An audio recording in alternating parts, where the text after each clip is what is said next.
Hi, everybody. Hey, I had some emails from your classmates, and I wanted to make sure that we were really clear about the math that you need for homework number 2. So I posted this document, Math Discussion for Homework number 2, right here under Introductory Remarks. And I'm going to use that document in this video, which will be very, very short, but I just want you to see what the math looks like to complete the MATLAB problem that that Dr. Floyd has assigned. Okay, so the first thing I want to take a look at before we open this file is to look at the actual problem for homework number 2. And homework number 2 document is talking about the resistance, the relationship of how electrical current is carried in an electrical wire.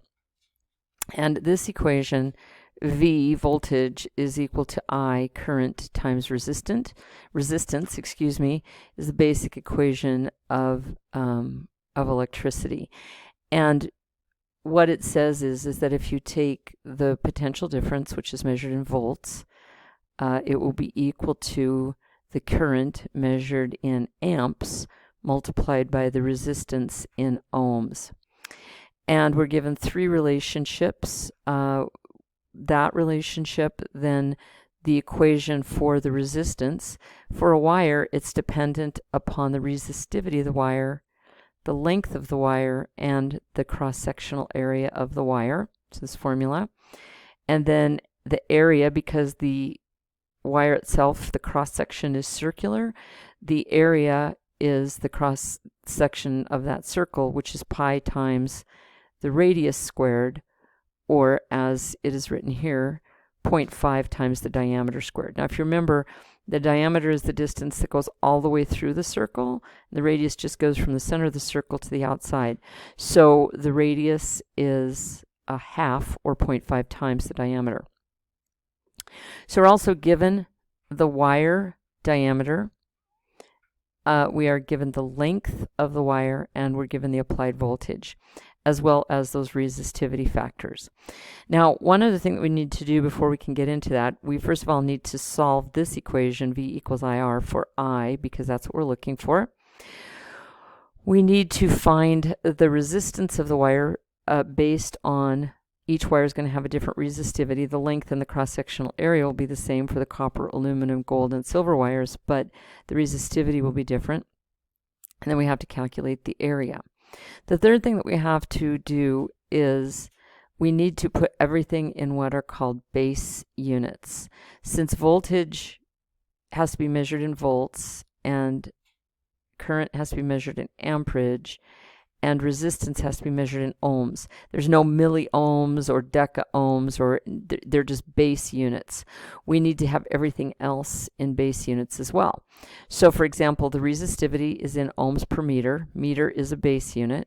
The length is in meters, which is a base unit. But when we calculate the area, since we're given the diameter in centimeters, we need to change the diameter or the radius, whichever we use, from centimeters to the base unit, which is just meters, and then we need to calculate the area. So that's what we'll take a look at for this math. All right, so the first piece we need to do is to take that equation, voltage is equal to amperage times resistance, and solve it for amperage. So if you remember from algebra, in order to get I by itself on one side of the equation, since it's multiplied by R, we would divide both sides of the equation by R. And so just rewriting with the variable I on the left-hand side of the equation, which is the way that almost all programming, maybe all programs, but definitely most all programs like to solve for it. I've just said, when I did that, when I divided by R, it would be V over R equals I. So I've just switched my terms, my right-hand side, my left-hand side. So I is equal to V divided by R. I already know that V is equal to 110 volts, so I'm good there. But now I have to solve for the resistance. Well, I'm given the equation that resistance is equal to resistivity times length times area. And I did this in two different steps. In one step, I should have done it in two steps, but I'll go through it this way. So what I've done then is I've taken the value that I solved for I, which would be V over R, and instead of writing the variable R, I've substituted this expression, rho L over A. So I have I, current, is equal to V, voltage, over rho L over A. Well, A, or area, is in the denominator of the denominator, so it flips up into the numerator, and the expression becomes I is equal to V times A, because it goes from the denominator of the denominator up into the numerator, divided by rho over L. All right, so now I have voltage, I have resistivity, and I have length. The only thing I need to solve for before I complete this idea is my area. Okay, so the way it was written was area is equal to pi, which is 3.1416, non-repeating, non-terminal number, times 0.5, or half of the diameter squared. So I've written that as just the radius squared. So I solve for radius. Since the diameter is 0.5 centimeters, the radius is half of that, or 0.5 centimeters divided by 2, which is 0.25 centimeters. Okay, the final piece of the equation then is I need to write that in terms of meters. There are 100 centimeters in a meter. So 0.25 centimeters divided by 100 is the same number as 0.0025 meters. Okay, so it's very, very small. So the number of meters is very, very small. All right, now the next thing, if you're not comfortable with this form of a number, the resistivity of copper is given as 1.72 times 10 to the negative 8th ohms per meter. This is called scientific notation. This negative 8 means that you take this number and you move the decimal place 8 places to the left. If it were a positive number, you'd move it to the right. So a negative exponent means that you move the decimal place to the left. So what I've done is I've started here with 1.72, which my decimal would be right here, and I move it 8 to the left. So I have to put in zeros for placeholders. 1, 2, 3, 4, 5, 6, 7, 8. So the resistivity of copper written without scientific notation is 0.000000172 ohms per meter. All right, well, what that means is I'm almost ready to solve for all of these things. So I've got my radius in meters. So I plug it in, I get 0.0025 meters squared, and I multiply that by pi, which is 3.1416, and I get the area is equal to, when I punch this into my calculator, let me show you. Pull this over here. Okay, so when I go 0.0025 squared times pi. Now you may have a pi button on your calculator. I don't have one here, but you can always use 3.1416. It's close enough. And I get this value, 1, 2, 3, a decimal point, 4 zeros, 0.19635, which is what I've written here.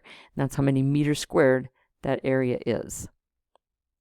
All right, so for copper, I plug those numbers in. I go back to this equation, V times A. So on the top numerator, I have V, 110 volts, times A, which I found here, 0.000019653.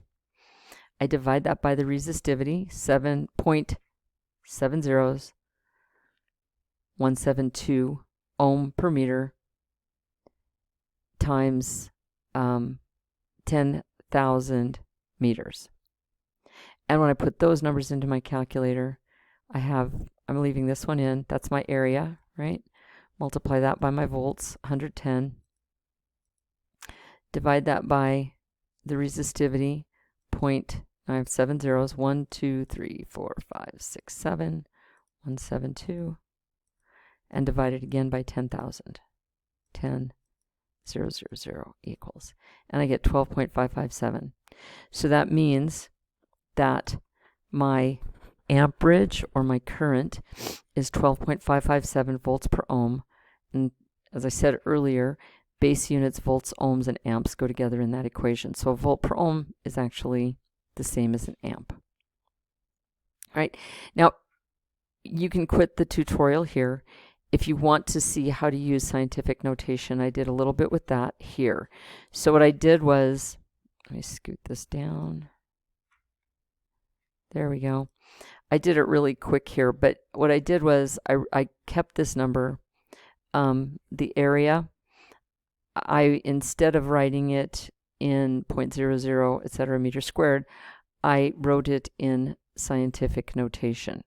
So if you take 0.5 divided by 2, okay, and then you multiply it by pi, if your calculator keeps it in scientific notation, you'll find that that number is 1.9635 times 10 to the minus fifth meters squared. Now that is exactly the same number as this, 1, 2, 3, 4, 5, because I had to move the decimal place 5 to the left. Okay, so then if you put that in, you can keep the resistivity in scientific notation, and this is minus 8. And then you have 10,000 meters here, which, using the same idea, I scoot the decimal place 1, 2, 3, 4 places. That means it's 1 times 10 to the 4th meters. Okay. So now, if you have exponents 10 to some power divided by 10 to some power, you subtract. It's just 10 to this number minus this number plus this number. And like I said, if you're not comfortable with scientific notation, you don't have to do this. But what you can do then is just take the numeric part, not the 10 to the 5th or the 10 to the any power number. You can take 110, multiply it by 1.9635, divide it by 1.72, and divide that again by 1. Okay, and you get 125.57. Then you do the exponent thing, 10 to the minus 5, minus a minus 8, which means plus 8, minus 4. So it's minus 5 plus 8, that is 3, minus 4, which is negative 1. So that means that I would move my decimal point 1 to the left. And so instead of being 125.57 times 10 to the minus 1, the number becomes 12.557, and the units are ohms. All right, so that's it for the math. I hope that is helpful to you. And if you have any other questions, please let me know. Otherwise, don't forget, Dr. Floyd is going to do a Zoom session every Thursday at 10 o'clock. So please call or email me in between, and otherwise we'll see you Thursday.